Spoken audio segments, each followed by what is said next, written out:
Voilà, aujourd'hui je vous propose donc pour demain samedi match à double chance cette fois-ci. Les trois premiers que je vous ai proposés c'était une victoire sèche. Ici nous allons voir comment augmenter, de manière d'augmenter sérieusement les gains sur une double chance. Donc voyons que la cote de base est à 1,19, ce qui n'est pas énorme, vous en conviendrez.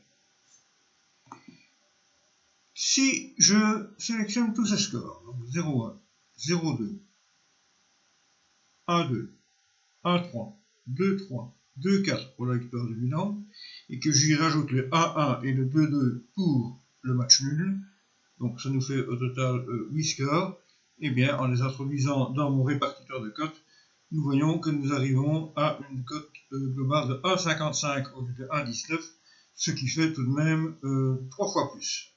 Donc je ne vous explique plus le principe, donc vous voyez ici chaque fois la mise à mettre en regard de chacun des scores et de chacune des cotes. Mais il y a une autre manière de jouer ce match-ci.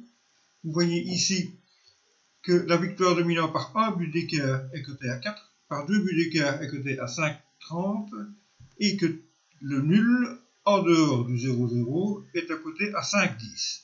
Si j'introduis ces trois cotes-là dans mon petit calculateur, nous arrivons à 1,58, ce qui est encore un tout petit peu mieux que 1,55, mais surtout en couvrant plus de chances, puisque dans le premier cas, nous avons le 1,1 et le 2,2, ici nous avons tous les nuls excepté le 0,0, donc un 3,3 par exemple, qui arrive parfois surtout en Italie, eh bien, serait couvert, alors que dans le pronoscore classique, il ne le serait pas.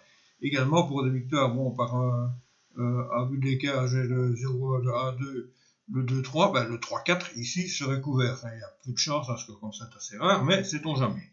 Donc de toute manière, il n'y a pas à hésiter, puisqu'il y a un léger gain au niveau du rapport, à 58 au lieu d'un 55, en plus d'augmenter très légèrement les chances de gagner.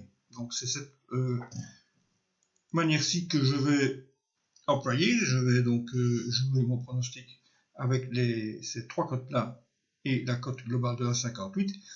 Pour information, je vous signale qu'en jouant simplement la victoire de Milan par un but et par 2 buts, vous voyez ça sur le petit tableau en haut avec deux cotes possibles, et bien nous avons un 2,28 de cote globale, alors que la victoire sèche de Milan était cotée à 1,73.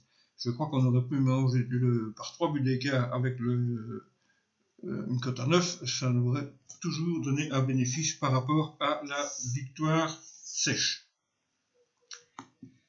Voilà, c'est tout pour aujourd'hui. Je vous rappelle que vous pouvez m'écrire un petit email, m'envoyer un petit email si vous avez des questions, que ce soit sur la manière dont mon répartiteur de cotes fonctionne ou sur ma méthode de sélection des matchs.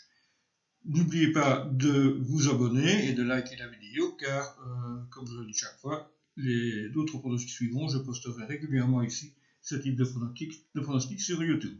Voilà.